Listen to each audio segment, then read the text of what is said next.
This is the Rugby Muscle Podcast, talking all that you need to become the best rugby player you can be. Now here are the Rugby Muscle coaches, TJ and Alex.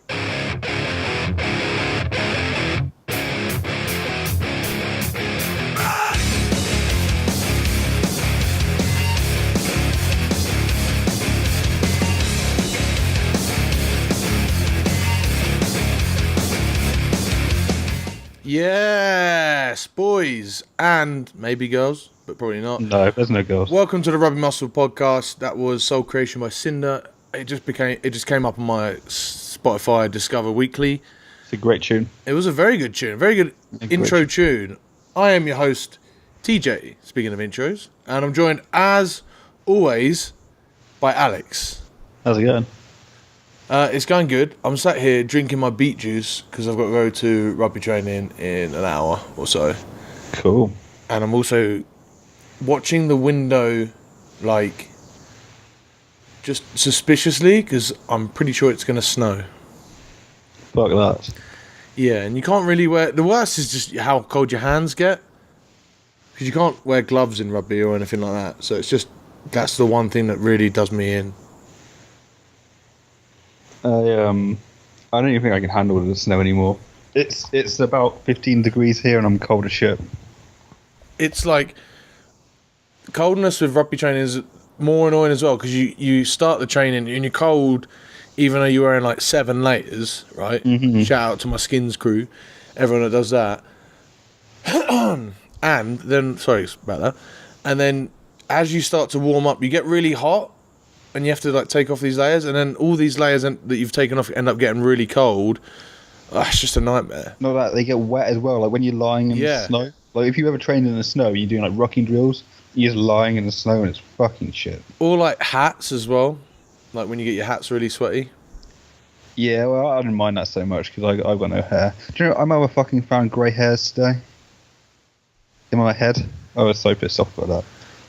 Anyway. Mate, you're bald anyway, so it doesn't really matter. Well, if you find that's what I thought. I thought I'd missed out on that because I don't have any hair. Excellent. But turns out that the little hair I have left is going grey. Excellent. That's actually too right. Wow, that's an interesting fact. I've actually got a good fact this week. That's a lie. But about pizza. It's time for the facts of the week. Go on then, tell me your interesting fact. So my girlfriend's a vegan. I do. Know so I eat a lot of vegan food. Yeah. So I was looking into pizza because obviously there's cheese on pizza. Right. So from what I can see, what I found out, Papa John's, Domino's, and Pizza Hut don't actually use any dairy on their cheese. It's like it's fake. Essentially, use fake cheese. Really? So if you do want like to as standard. I believe so. That's weird.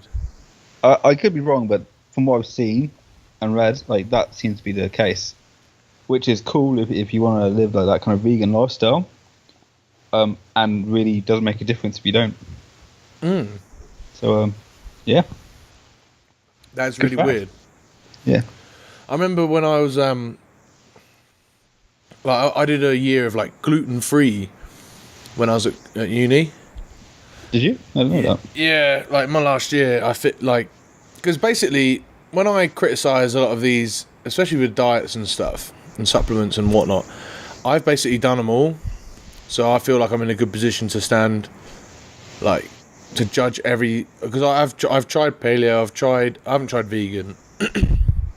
I've tried vegan. It's actually not too bad. I've tried gluten-free, I've done, paleo, I've done, like, carb night, I've done, like, all of them. I like just a general eating plan is, like, what works out best for me.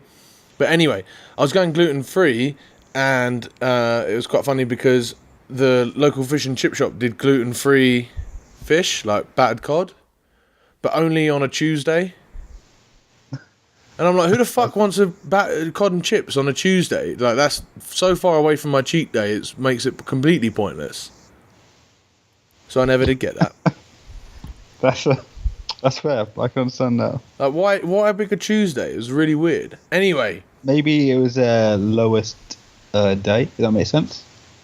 They had the least custom. Yeah, it's even lower if they don't use beautiful wheat and gluten to make their batter. But we are hugely Digressing digressing already. here. We've got a long question to answer. It shouldn't take too long to answer. But before I do, I just want to say sorry that we never got a podcast out last Thursday and that this one is just a little bit late. It's just that Alex and I's schedule has been like a little bit... Funky. We'll say funky. Yeah, funky. We just struggled to do it at certain times.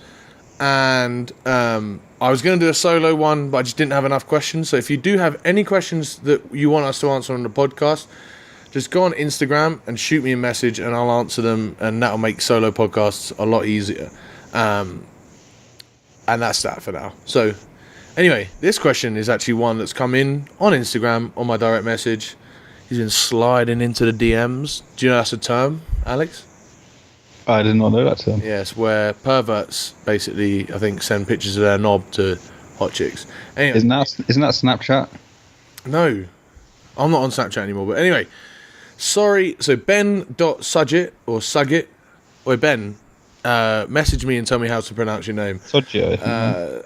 Anyway, he says, sorry if I'm posing on your day, but I was wondering if you could give me some advice of what to eat before a match or training. Thanks for the previous help too. The exercises you told me have really helped me win more turnovers and increase my scrummage strength. Awesome work, Ben. You've really helped me improve my game, and I'm very thankful for you guys. P.S. I'm now beginning to be selected to start games at blindside flanker, where I wasn't even starting at all before. I'm 100% sure that your help and tips on your YouTube has really helped me. That's awesome to hear, Benno, and it's good that you're putting in the work in, because it's one thing just to listen to this stuff. It's another to put everything that we say into practice and then, do it consistently enough and well enough that you keep progressing. So that's cool. Alex, do you want to kick us off? So basically, match days and training food. Yeah, hashtag action taker, so that's cool. I'm not actually too fussed about before training. Generally speaking, you should be having your carbs around training and after training. Apart from that, just be sensible with the carb choices. I think the before the match one's a bit more important, because I don't know how it's been when you've been playing, but I know a lot of people who I used to play like back in the day would go like, "Oh, I have a big fry up before a big match." I know, right? I know. No, mate. I'm laughing because that reminded me of my old housemate in Bahrain when I was out there playing. That monkey. No, it was another dude. Shout out to Wallace if you're listening. He was in Gloucester Academy and all of this, and then anyway, he would swear by a fry up for breakfast. No. Swear by it.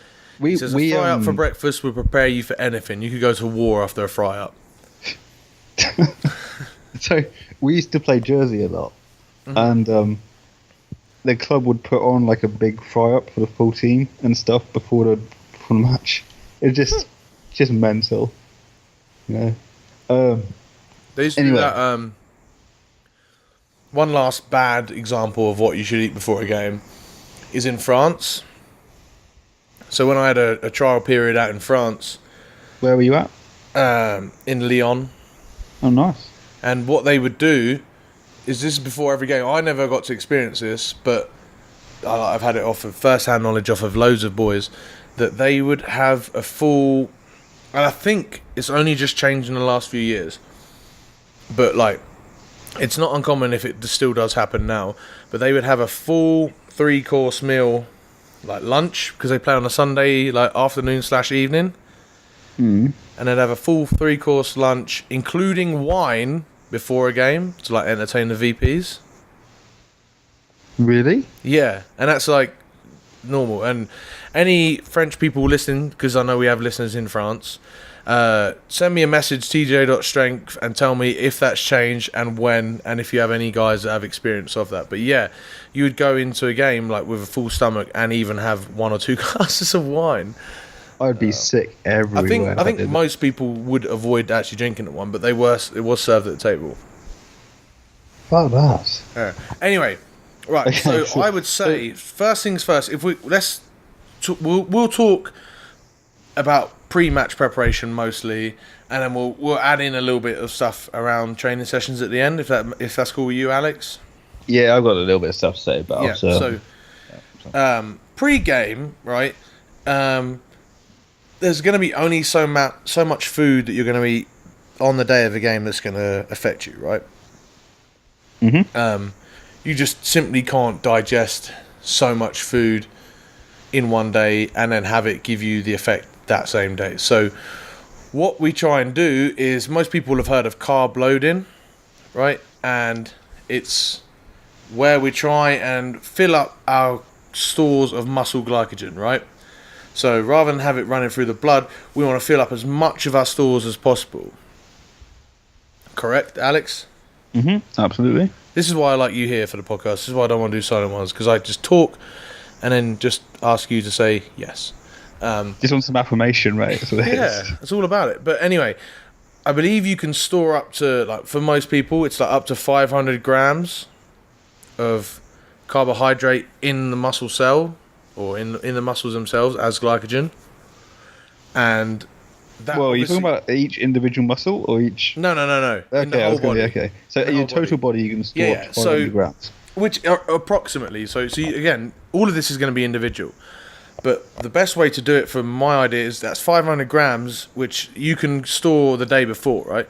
I would do 5 different meals, all having 100 grams of carbs in it. So that all that means is just having a few extra carbs. You don't go crazy with one meal, or crazy with 2 meals, or have an epic meal the night before. But you can make it social. But it's not. You shouldn't be feeling so damn full. Sluggish. You don't want to stop. 100 grams of carbs 5 times in one day isn't that much if you plan it and spread it out quite well. Yeah, 100 grams of carbs a meal is not a lot. And it just takes a little bit of planning. And the problem here also comes from if you're looking to avoid getting fat. That's a lot of carbs to try and burn off during a game. Now, we wouldn't worry about that each time. We would still have you eat and see how you weigh in afterwards, and we'd adjust each week according to that. But for your performance, I'd load up to 500 grams the night before. That just to make sure that you've got enough carbs all stored in and you're ready to go for the next day without being too full. Another thing I'd be a little bit aware of is, obviously, when we look at high carb meals for just a general population, people think of things like, you've already mentioned, pizza, and you could go out and eat a big pasta dish or whatever. The problem there lies in that you might end up really overeating on fats, and then therefore you're going to really overeat on calories. So, like, rice is good. What I've noticed about a lot of pizzas now. Sorry, carry on. No. Sorry, go. I stopped for you. So what I really notice now about a lot of pizzas is, that sounds like I eat pizzas all the time, is that they come along with quite fatty dressings. Like you'll get a Yout ranch or garlic butter or something, say which is actually just fat, you know. And it's also really yummy. So if you're gonna get it, you're probably gonna eat it. Oh fuck yeah! Don't be like, amazing. I'm gonna get it and just have half of the serving. It's just like paying just a tip. Don't do that. Pizzas that you get delivered are also really thick, deep base. I'm not a big fan of that. No.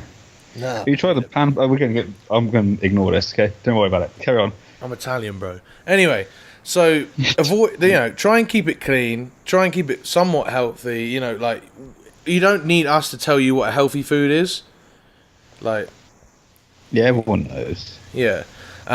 It's not a bag of Haribo before a match. That's not it.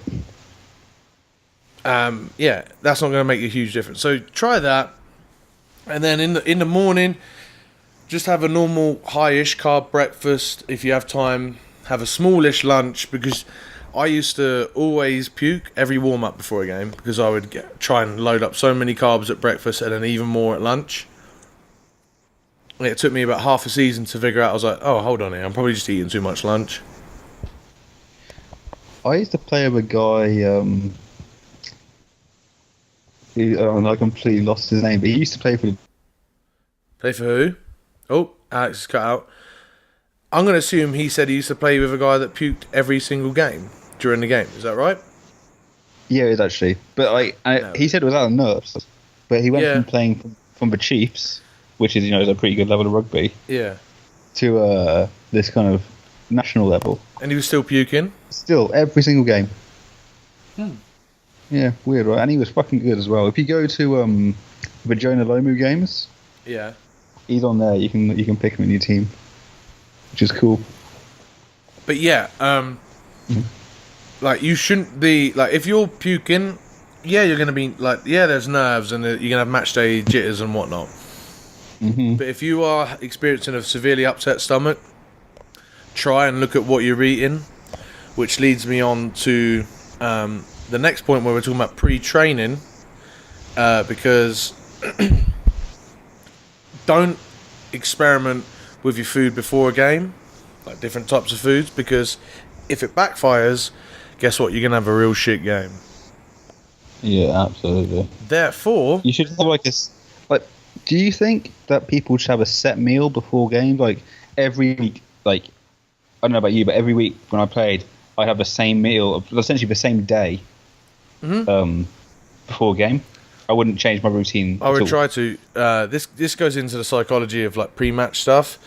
Like everyone has their weird rituals, and whether you believe in luck or whatever, that's one thing. But if you can control as much as you can and keep everything almost exactly the same, that's gonna put your mind at a lot more ease before a game, and then therefore you should have the ability to play better.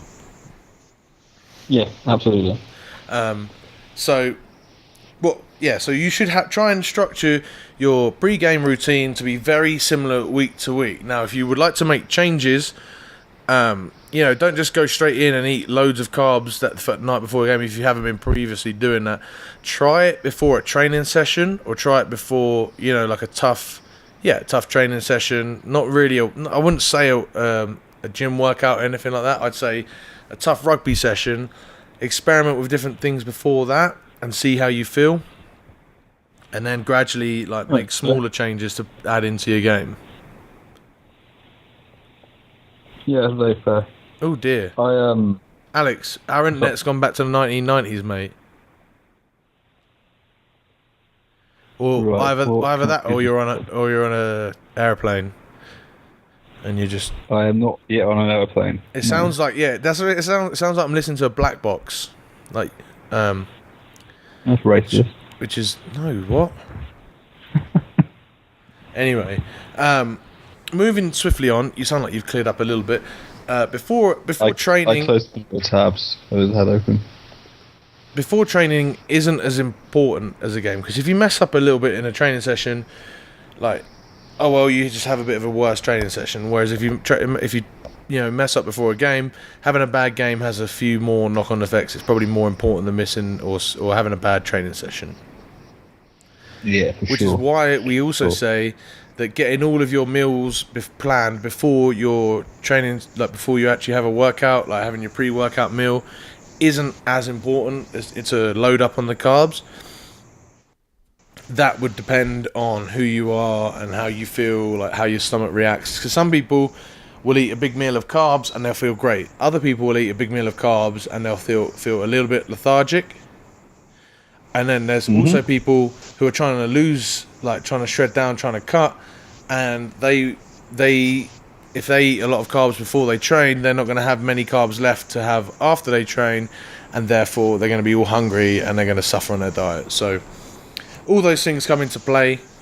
I think I personally would have a small, I say small, it's 50 to 60 grams of carbs, 20 odd grams of protein. Protein should stay consistent with every single meal you always have, and then have a medium carb meal before training, and then a high carb meal straight after training, then another high carb meal about 1 to 2 hours after training. That is my routine that I've settled in.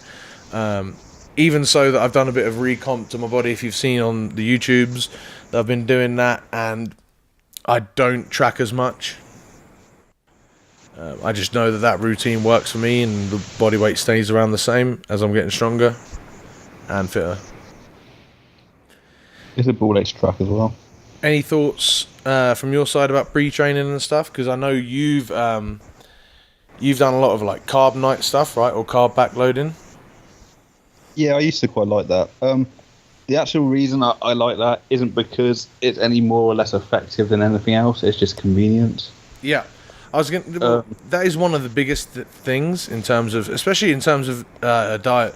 We've said time and time again, the way that you get results is consistency. So if you're doing some extreme diet that you're never going to get used to and you despise, and it's like stresses you out, then it's not the one for you. Yeah. And I don't mean, don't even give it a bash for 2 weeks and see if you get used to it. If it's a little bit hard, like fucking put in some effort, man. Like, stop being a slob.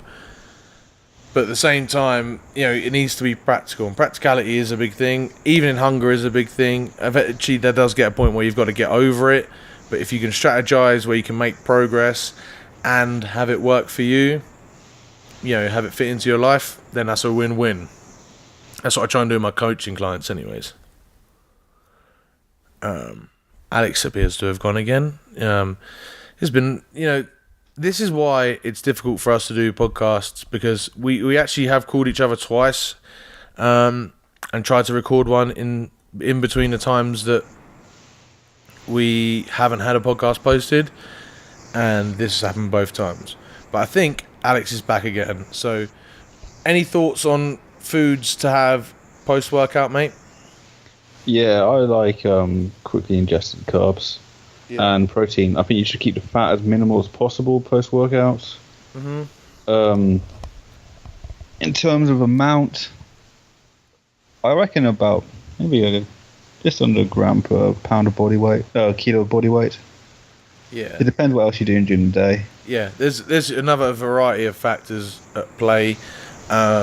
I do, right, for my athletes, I ask them to try and get in some intra-workout carbs, because I have some tough sessions that are planned for them. So if they can get in 50 odd grams of carbs during their workout, well, it's all relative, but around 50 grams of carbs during their workout, like they can either eat that or have that as a Gatorade with a protein shake. How long are your sessions usually? They usually, for most guys, I think, including warm up and cool down, like around an hour and a half. So about an hour for the actual session. Yeah. Yeah, that's about right. Sometimes it goes on more. Sometimes they can get it done real quick. But for the most part, they'll try and get that in. Just helps them keep up the energy throughout the session, and obviously, like, it helps trying to get as much. It tries to help. What's the word? I'm trying to think of replete, but that's not the word. Yeah, replete works. No, replete, like as in deplete, restore? But the opposite. There you go, restore. Yeah. Restore the energy back into the muscles. So once they've had that, then they'll come home and have a few more quick carbs, and then cook a proper meal and have that. As Alex alluded to, fats get in the way of digestion, so I wouldn't have too many fats around training. Let's not. They slow it down. That's the deal. Like, so if you want to have a slow, steady release, which is not what you're looking for post training, then have some fats. If you eggs are usually, like, for people that aren't training first thing, like, or for general population, eggs are a great thing for breakfast, because they're going to keep your system going for a while. They're going to keep protein slowly digesting into the body. Yeah, I mean, there's an optimal rate for protein ingestion, but don't fuss it. Essentially. Yeah, and I'd also like a good couple servings of vegetables, but after you've eaten your carbs, after you've eaten your second bigger meal. Is that for any reason, or just don't like to delay? Just if you're eating all of that, then you might as well throw in some vegetables in there and get some micronutrients in.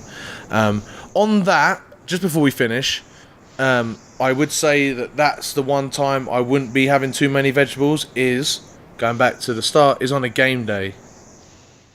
We didn't actually mention that, so we'll dial that back, yeah. Like, obviously, we want to be healthy, but on a game day, your objective is to get as much energy into your body so that you perform come kickoff /warm up. And if you've got a bunch of vegetables in your system, that's great, but it's not great because it's going to take you a much longer to digest all of that food. So your body's spending so much energy in the digestive system that it can't get to your muscles. You might get a bit of indigestion, and that's how your mate might end up being puking on the pitch, or it just doesn't help. You just tire yourself out. You get a bit bloated.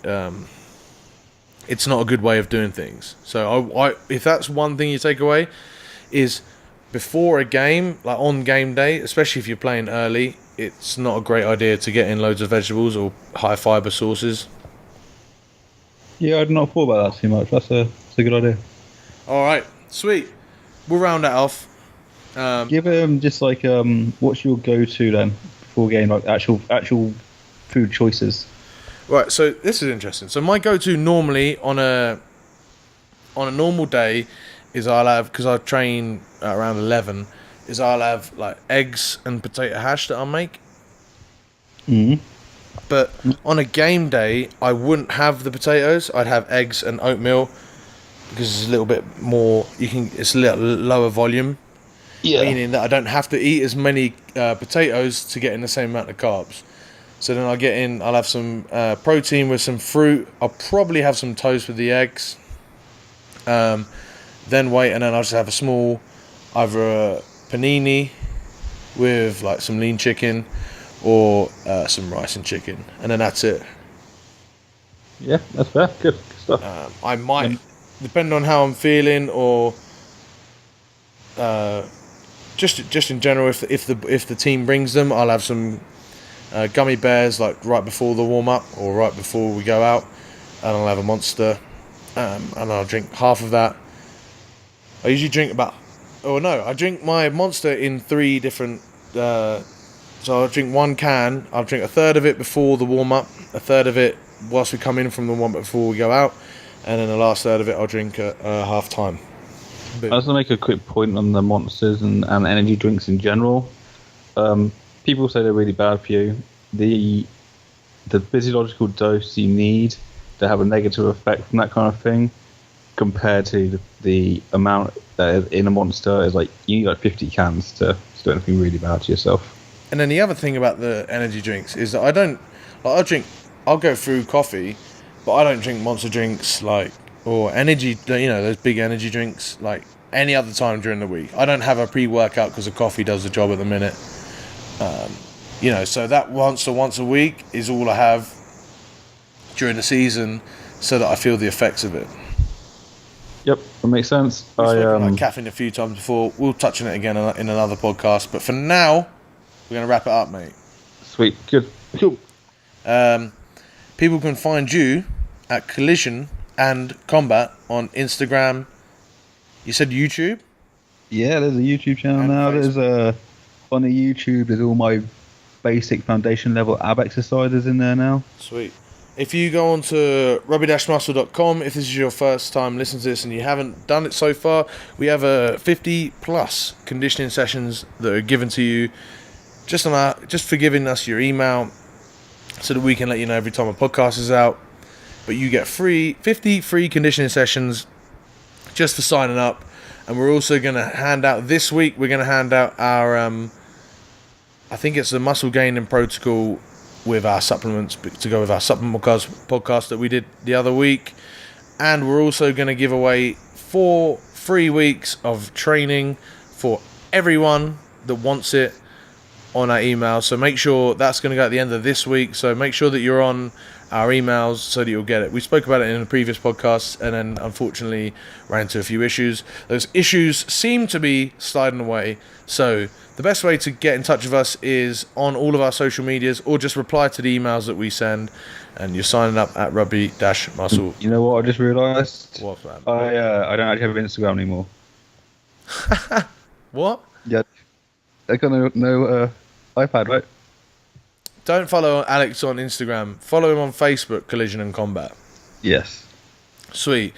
And if you've made it all the way to the end, thank you very much. If you would do us very much a kindness of going onto the iTunes store and giving us 5 stars, that'd be amazing.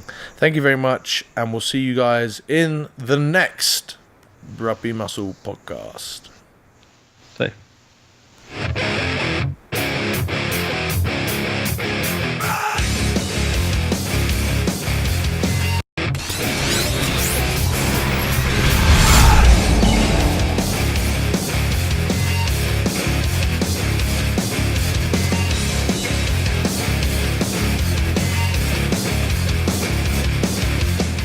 Yes, boys and maybe girls, but probably not. No, there's no girls. Welcome to the Rugby Muscle podcast.